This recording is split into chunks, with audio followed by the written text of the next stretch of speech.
زمانے میں بعض افراد غدیر کے پیغامات کو اسلامی معاشرے میں نافذ کرنا چاہتے ہیں، لہذا مناسب ہے کہ اس موضوع کی اچھی طرح تحقیق کی جائے کہ غدیر قوم کے پیغامات کیا کیا ہیں۔ وعلیکم السلام۔ مثلا ابھی کوئی آ جاتا ہے جو ہے پوری میڈیا پہ آپ کا ایک انٹرویو نشر کرنا چاہتا ہے، آپ ایک عالم دین اور ایک مبلغ دین کے عنوان یا ایک شیعہ جوان کے عنوان سے، جیسے آپ سب ہیں آ جاتے ہیں، مثلا جس طرح محرم میں آ گئے تھے ایک دو سالوں میں آ گئے تھے، اچانک پوچھا کہ وہی سبیل کس سے لگاتے ہیں، وہ ہینگ ہو گیا، سبیل کس سے لگاتے نہیں معلوم، یار سبیل لگا رہے ہیں، سبوں کو پانی پلا شربت میں کیوں پلا رہے ہیں، وجہ سبب فلسفہ۔ اسی طرح آپ غدیر منا رہے ہیں، مثلا یہاں پہ علی کا بیج لگا ہوا ہے، ٹھیک ہے، غدیر عیدی لے رہے ہیں، دے رہے ہیں، مثلا جشن منا رہے ہیں، کپڑے پہنے ہوئے، بھائی غدیر کا پیغامات کیا ہیں، ایک شیعہ جوان کو آنا چاہیے، کم از کم 8-10 پیغامات وہ بتا دیں۔ تو لہذا غدیر کے پیغامات کو ہم عام کرنا چاہتے ہیں، معاشرے میں جاری کرنا چاہتے ہیں، تو لہذا تحقیق کی جائے کہ غدیر کے پیغامات کیا کیا ہیں۔ کیا اس کے پیغامات رسول اکرم صلی اللہ علیہ وآلہ وسلم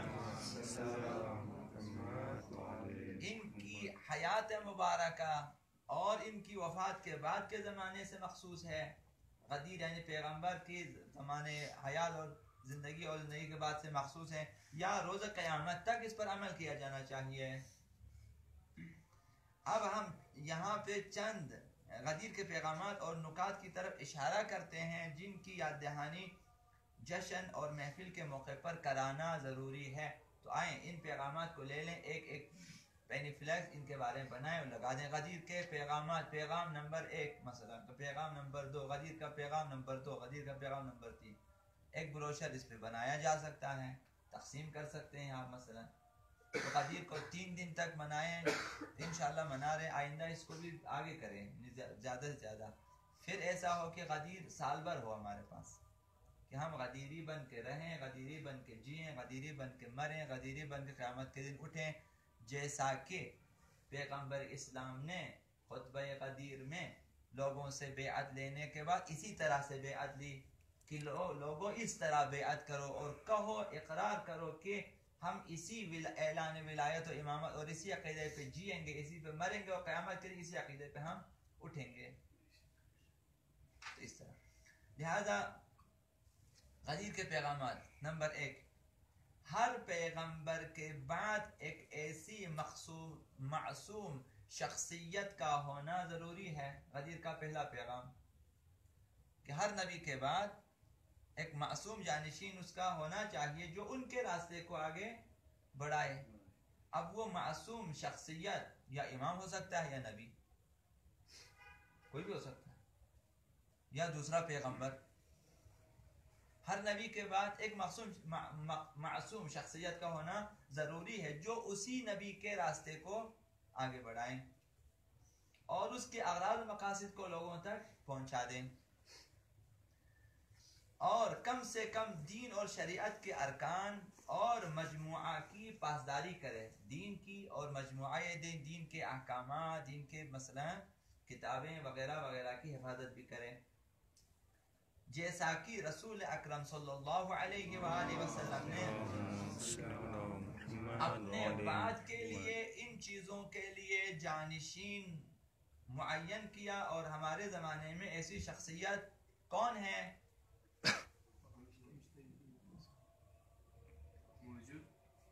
جسے ہمارے زمانے میں یعنی موجود آقا نظام علیہ السلام وہی معصوم شخصیت ہے جو پیغمبر اسلام کی شریعت کو محفوظ رکھنے کے لیے، قرآن کو محفوظ رکھنے کے لیے اور دین کو محفوظ رکھنے کے لیے اور جانشین پیغمبر بن کر پیغمبر اسلام کے راستے کو، پیغمبر اسلام کے باقی ماندہ امور کو پائے تکمیل تک پہنچانے کے لیے ہے۔ ظہور اسی مقصد کے لیے ہے۔ ظہور یعنی پیغمبر اسلام جن اہداف کو لے کر آئے تھے ان کو پایہ تکمیل تک پہنچانا، انہیں مکمل کرنا۔ صحیح؟ مثلا خداوند متعال نے پیغمبر اسلام کے بعثت کے بارے میں فرمایا ہے لِيُظْهِرَهُ عَلَى الدِّينِ كُلِّهِ، آپ اس لیے آئے ہیں کہ دین اسلام کو تمام ادیان پہ غالب کر دیں، نافذ کر دیں۔ تو آقا امام زمان آئیں گے کہ جو دین اسلام کو پورے روئے زمین پہ نافذ کریں گے۔ تو غدیر کا ایک پیغام کیا ہے کہ ہر نبی کے بعد ایک جانشین ہونا چاہیے معصوم، جو اسی نبی کے یا اسی رسول کے اسی پیغمبر کے اعلیٰ مقاصد کو آگے لے کر بڑھیں اور اس کی سیرت کو محفوظ کریں، اس کی شریعت کو محفوظ رکھیں اور اس دین کو محفوظ رکھیں. خلاصہ اس دین کی تعلیم، تبلیغ، نشر و اشاعت، وضاحت وغیرہ اسی پیغمبر کے کام کو آگے بڑھائیں. یہ پہلا پیغام. دوسرا پیغام کیا ہے؟ دوسرا پیغام انبیاء علیہ السلام کا جانشین خداوند عالم کی طرف سے منصوب ہونا چاہیے. غدیر کا ایک پیغام یہ ہے، غدیر میں اعلان ہوا تو یہی اعلان ہوا کہ خدا کی طرف سے ہے. تو غدیر کا پیغام کیا ہے کہ انبیاء کا جانشین جو ہے وہ خدا کی طرف سے ہونا چاہیے، معین ہونا چاہیے خداوند متعال کی طرف سے، جن کا تعارف پیغمبر کے ذریعہ ہوتا ہے. خداوند معین کرتا ہے آقا امیر المؤمنین کو کہ یہ ولی ہیں، لیکن آپ اسے لوگوں کو بتا دیں. انہیں پیغمبر تعارف کراتا ہے، خداوند معین فرماتا ہے، جیسا کہ پیغمبر اکرم نے اپنے بعد کے لیے اپنا جانشین معین کیا، کیونکہ مقام امامت ایک الہی منصب ہے اور امام خداوند عالم کی طرف سے خاص یا عام طریقے سے منصوب ہوتا ہے. امام خداوند معین کرتا ہے اور منصوب کرتا ہے، چونکہ منصب الہی ہے تو منصب الہی کے لیے خود خداوند، طریقہ یہ ہے کہ خدا معین کرے اور پیغمبر اس کو مشخص کر کے ہمیں دکھا دے اور ہم اس کی اطاعت کریں. یہ درست طریقہ ہے. ایسا نہیں ہے کہ مقام اور منصب خدا کا ہو اور ہم کسی شخص کو ادھر بٹھا دیں اور خدا سے کہیں کہ اس کو خلیفہ بنائیں. سقیفہ میں یہی ہوا کہ یہ شخص جسے ہم نے ووٹ دے کر معین کیا ہے کہ یہ خدا ہے، اس کو خلیفہ بناؤ، بس اپنے رسول کا جانشین اس کو بناؤ، یعنی ہم خدا کو خلیفہ دے رہے ہیں بنا کے. یہ الٹا کام ہے، ہمارا کام نہیں ہے. ہم خدا سے کہیں کہ ابوبکر کو تسلیم کریں، آپ اس کو اپنا خلیفہ بنائیں، چونکہ ہماری مرضی ہے. کس قدر بے وقوفی ہے، خدا سے کہہ رہے ہیں کہ اس کو بنائیں، جسے ہم نے بنایا اسے منظور کریں. جس طرح ہمارے ملک میں مثلا کہیں سے صدر بن کے آ جاتا ہے، کہتے ہیں اس کو بناؤ صدر، تو غلط ہے، عقلاً غلط ہے، اصولاً غلط ہے یہ کام. خدا کا کام ہے. خدا جسے اطاعت یعنی چاہیے، اطاعت یعنی یہ کہ جسے خداوند معین کرے ہم اسے قبول کریں، نہ کہ ہم نمائندے دیں خدا اس کو، پھر اس کے بعد دوسرا قبیلہ آئے گا نہ ہمارا یہ نمائندہ ہے اس کو بنا دیں. تو لہذا غدیر کا دوسرا پیغام یہ ہے کہ انبیاء کے جانشین منصب الہی ہے، خدا کی طرف سے معین ہونا چاہیے، لوگ اسے معین نہیں کریں گے. دو. تیسرا پیغام کیا ہے غدیر کا؟ تیسرا پیغام، غدیر کے پیغامات ایک مسئلہ رہبری اور اس کی صفات و خصوصیات کا مسئلہ ہے. ہر کس و ناکس اسلامی معاشرے میں پیغمبر اکرم کا جانشین نہیں ہو سکتا، ہر ایرے غیرے نہیں بن سکتا ہے. رہبر حضرت علیہ السلام کی طرح ہو جو پیغمبر اکرم کے راستے پر ہو اور اس کے احکام فرامین کو نافذ کرے، لیکن اگر کوئی ایسا نہ ہو تو اس کی بیعت نہیں کرنا چاہیے. لہذا غدیر کا مسئلہ اسلام کے سیاسی مسائل میں سے ہے. سیاسی مسائل یعنی حکومت، یعنی رہبری مسئلہ میں سے، کہ پیغمبر اسلام کے بعد جو بھی منصب حکومت پہ آئے گا اسے پیغمبر کی طرح معصوم ہونا چاہیے، غلطیوں سے پاک ہونا چاہیے، پاک سیرت، پاک صورت ہونی چاہیے، کہ جو مظہر صفات خدا ہو، مظہر جلال و جمال خدا ہو، کہ جو آئینہ دار خدا ہو. ہم خدا کو ڈھونڈنا چاہیں تو اس میں ڈھونڈیں، خدا کی صفات تلاش ان میں تلاش کریں، خدا کی رضامندی کو دیکھنا چاہے ان میں دیکھیں، جس کی خدا تائید کرے. ان پیغمبر کے جانشین اور اسلامی معاشرے کے حاکم کو ایسا ہونا چاہیے. یہ غدیر کا تیسرا پیغام ہے. ہر کس و ناکس نہیں آنا چاہیے، اور جو آ گئے تو پوری تاریخ 1400 سالہ تاریخ ہم نے دیکھا کہ انہوں نے کیا کچھ کیا. انہوں نے خدا کے نمائندوں کو قتل کیا. ایسے خلیفے بھی آئے ہیں جنہوں نے اپنی کنیز کے ساتھ شادی کی، جب وہ کنیز مر جاتی ہے تو جو ہے کئی دنوں تک یعنی عرصوں تک اس مردہ کنیز کو بھی دفنانے نہیں دیتا، کسے رکھیں. یہ میری پسندیدہ، کہ جب تک وہ اس کا جنازہ سڑ جاتا ہے اس وقت تک اس کے ساتھ ازدواجی تعلقات قائم. ایسے خلفاء بھی آتے ہیں. ایسے خلیفے بھی آئے ہیں جنہوں نے بدھ کے لیے نماز جمعہ پڑھائی ہے. مثلا ایسے خلیفے بھی آتے ہیں اور ایسے نمائندے بھی جو لوگوں سے پوچھتے ہیں کہ نماز کی رکعتیں کتنی ہو گئی، پیچھے مڑ کے دیں امام جماعت کہ کم ہو گئی زیادہ ہو گئی ہے؟ جب لوگ نمائندے بنائیں گے، لوگ اپنا حاکم چنیں گے تو ایسا ہوگا. لہذا غدیر کا پیغام یہ ہے کہ علی کی طرح معصوم ہونا چاہیے، غلطیوں سے پاک، اور باقی صفات، زہد کی صفات، تقوی کی صفات، علم کی صفات، شجاعت کی صفات ان میں ہونی چاہیے، تاکہ وہ کسی اثر رسوخ کے جو زیر اثر نہ آئے، زر و زور و تزویر کے زیر اثر نہ آئے، لوگوں کی سفارشات پہ کان نہ درے، وہ اپنے بھائی کے لیے بھی تیار نہ ہو کہ بیت المال سے تھوڑا سا جو ہے پیسہ اس کے لیے اضافی دیں. آقا امیر المومنین خود فرما عقیل کے بچوں کو میں دیکھتا ہوں کہ وہ خاک آلود ہیں بھوک کی وجہ سے، پیار اس کے بھائی کے ہیں، یعنی ان کے اپنے بتیجے ہیں، لیکن کام میں اضافی نہیں دے سکتا. لوہا گرم کیا جاتا ہے، عقیل کے ہاتھ میں دے دیتے ہیں کہ اسے پکڑیں. کہا یہ میرا ہاتھ جلا، کہا پھر مجھے جہنم میں کیوں جلاتے ہو؟ جب دنیاوی آگ کے لیے آپ تیار نہیں ہیں اور مجھے کہہ رہے آخرت کی جہنم کے تیار ہو جائیں، میں آپ کو اضافی چیزیں دے دوں، میں نہیں دیتے. یہ ایسا علی ہونا چاہیے، ایسا حاکم ہونا چاہیے جو بیت المال میں دوسرے بندے سے بات کرنے کے لیے بیت المال کا چراغ بجھا دے کہ اب تمہاری میری گفتگو ہے تو پھر یہ چراغ نہیں جلنا چاہیے، اپنا چراغ جلنا چاہیے بیت المال میں. تو ایسا غدیر کا تیسرا پیغام یعنی اسلامی حکومت کا حاکم معصوم ہونا چاہیے اور باقی صفات اس میں ہونی چاہیے، پیغمبرانہ صفات ہونا چاہیے.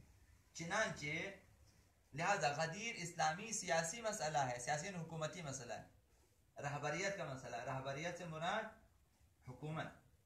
چنانچہ ہم یمن میں ملاحظہ کرتے ہیں کہ 4 صدی کے وسط سے جشن غدیر کا مسئلہ پیش آیا اور ہر سال عظیم الشان طریقے سے جشن منعقد ہوتا رہا اور مومنین ہر سال اس واقعے کی یاد تازہ کرتے رہے اور نبوی معاشرے میں رہبری کے شرائط سے آشنا ہوتے رہے.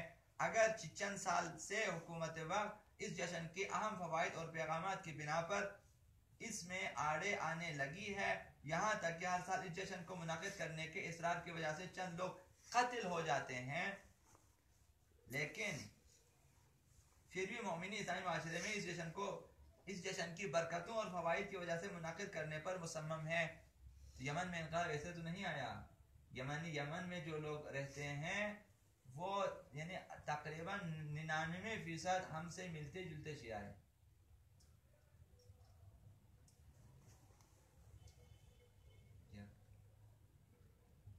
ایسے شیعہ ہیں جن کا عقیدہ ہم سے ملتے جلتے ہیں، تمام ائمہ کو ماننے والے ہیں، لیکن ان کو مثلا کچھ کہتے ہیں، شیعہ نہیں کہتے لیکن کچھ کہتے ہیں سارے مطلب ہماری طرح تو غدیر مناتے تھے وغیرہ وغیرہ. اور ابھی جو ان میں مومنین بھی زیادہ ہیں، ہمارے اپنے مومنین بھی زیادہ ہیں اور ان کے بھی جن کے عقیدہ ہم سے ملتے جلتے ہیں ائمہ اطہار کے بارے میں. تو یمن پہ حملہ ایسے تو نہیں ہوا، غدیر پہ حملہ ہے. یمن پہ حملہ غدیر پہ حملہ ہے اور یمن پہ کسی اور نے حملہ نہیں کیا. انہی مسلمانوں نے حملہ کیا ہے جو ثقیفے سے بچ کے گئے. یہ سارے عمری ہے جنہوں نے حملہ کیا اور وہ صرف غدیر کی وجہ سے کہ یہ لوگ اہل بیت کی طرفدار ہیں اور اب بھی ہیں، اہل بیت کے طرفدار ہیں.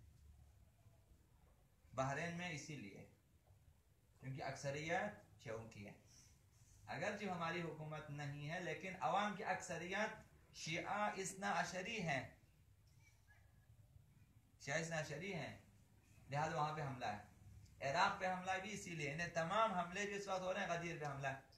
شام میں بھی ہمارے اوپر اکثر علوی ہیں حملہ، اگرچہ مثلا اہل سنت کی تعداد زیادہ ہے، اہل سنت کو بھی یہ لوگ مارتے ہیں. تو جو لوگ مارتے ہیں اہل سنت وہ وہابی ہیں اور وہ سلفی ہیں اور وہ ثقیفائی ہیں، یزیدی ہیں. وہ اہل سنت کو بھی نہیں چھوڑتے. یہ اہل سنت کی بھول اگر سمجھتے ہیں وہ محفوظ نہیں ہے. نہ موصل میں محفوظ ہے، نہ عراق میں، نہ شام میں، نہ سوریہ میں، نہ باہر کہیں محفوظ نہیں ہے. چونکہ قتل کریں گے انہیں، قتل عام کریں گے انہیں. موصل میں شیعہ آبادی کم ہے جہاں پہ داعشوں کا قبضہ ہے، اہل سنت کی آبادی زیادہ ہے. قتل عام بھی وہ ہو رہے ہیں، وہ جتنے خواتین مثلا بازار میں بک رہی ہیں ان میں ان کی اکثریت ہے. اور یہ بھی شیعوں کے لیے فخر ہے کہ موصل کی آزادی کے لیے شیعہ لڑ رہے ہیں، اگرچہ اہل سنت بھی شانہ بشانہ ہے. غدیر پہ حملہ ہے، ولایت امیر المومنین پہ حملہ محرم پہ حملہ غدیر پہ حملہ ہے. لہذا غدیر یعنی اسلامی سیاسی مسئلہ. صحیح. یہ غدیر کا تیسرا پیغام. چوتھا پیغام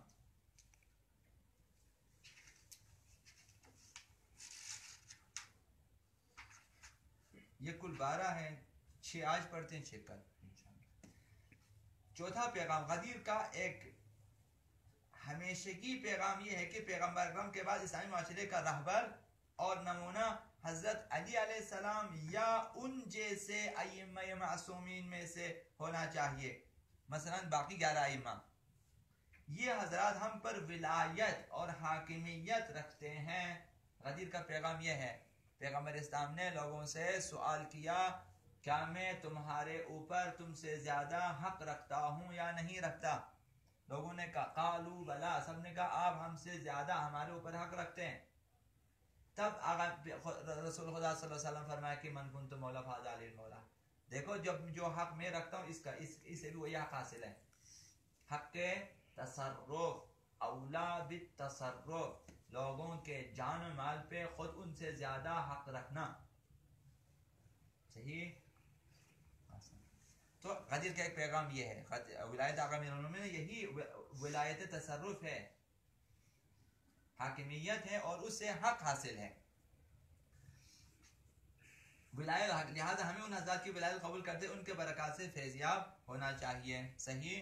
انہیں حق انہیں جو حق حاکمیت حاصل. لہذا غدیر جو ہے کا پیغام یہ ہے کہ اسلامی معاشرے کا رہبر، اسلامی معاشرے کا حاکم علی اور اولاد علی جیسی ہستی ہونی، یعنی معصوم ہونا چاہیے اور انہیں حق حکومت و حق ولایت حاصل ہے، حق تصرف حاصل ہے.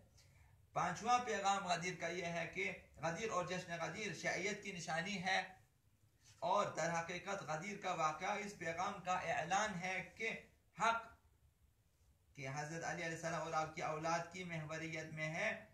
یعنی حق علی اور اولاد علی کے ساتھ ہیں اور ان کے ساتھ یہ غدیر عہد و پیمان ہے.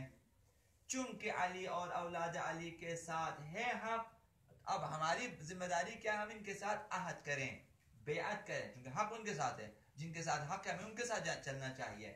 یہ ضرورت، لہٰذا ہم ان کے ساتھ عہد کریں گے، بیعت کریں گے تاکہ ہم کامیاب ہو جائیں دنیا میں بھی آخرت میں بھی. تو غدیر ہماری کامیابی کا راز ہے. اگر ہم آگے مزید بہتر سے کامیاب ہونا چاہتے ہیں غدیر کو آگے لے کر جائیں مفاہیم غدیر، پیغامات غدیر کے ساتھ. البتہ تو یہی ولایت، یہی حکومت وغیرہ وغیرہ جو عرض کیا، انہیں لے کے آگے بڑھے. تو لہذا غدیر جو ہے عہد و پیمان ہے اہل بیت کے ساتھ، علی و اولاد علی کے ساتھ، چونکہ حق ان کے ساتھ. الحق مع علی و علی مع الحق. اور یہ حدیث صرف امیر المومنین کے لیے نہیں ہے، امام حسن کے ساتھ بھی ہے یہ الحق مع الحسن والحسن مع المؤمن، چونکہ وہ جانشین آقا امیر المومنین، جانشین مسند غدیر ہے. اسی سے آقا امام آج حق کس کے ساتھ ہے؟ آقا امام زمان کے ساتھ، کیونکہ آج وہی علی ہیں، وہی حسن ہے، وہی حسین، آج وہی ہے. غدیر کا یہ پانچواں پیغام. چھٹا پیغام اور آخری آج کے لیے، باقی 6 پیغام کل آپ کی خدمت میں عرض کریں. چھٹا پیغام، واقعہ غدیر سے ایک پیغام یہ ملتا ہے کہ انسان کو حق و حقیقت کے پہچاننے کے لیے ہمیشہ کوشش کرنا چاہیے اور حق بیان کرنے میں کوتاہی سے کام نہیں لینا چاہیے. اسے پیغمبر اسلام نے حق کے اعلان میں کوتاہی نہیں کی، کیونکہ پیغمبر اکرم اگرچہ جانتے تھے ان کی وفات کے بعد ان کی وصیت پر عمل نہیں کیا جائے گا. پیغمبر کو پتہ ہے، خدا متعال بتاتا ہے آپ کے بعد یہ لوگ کیا کچھ کریں گے. اگرچہ جانتے تھے ان کی وصیت پر عمل نہیں کیا، لیکن لوگوں پر حجت تمام کر دی، واضح طریقے سے، روشن طریقے سے لوگوں کو بتا دیا کہ یہ علی میرا جانشین، میرا وصی، میرا بائی، میرا خلیفہ اور لوگوں کا ولی یہی ہے.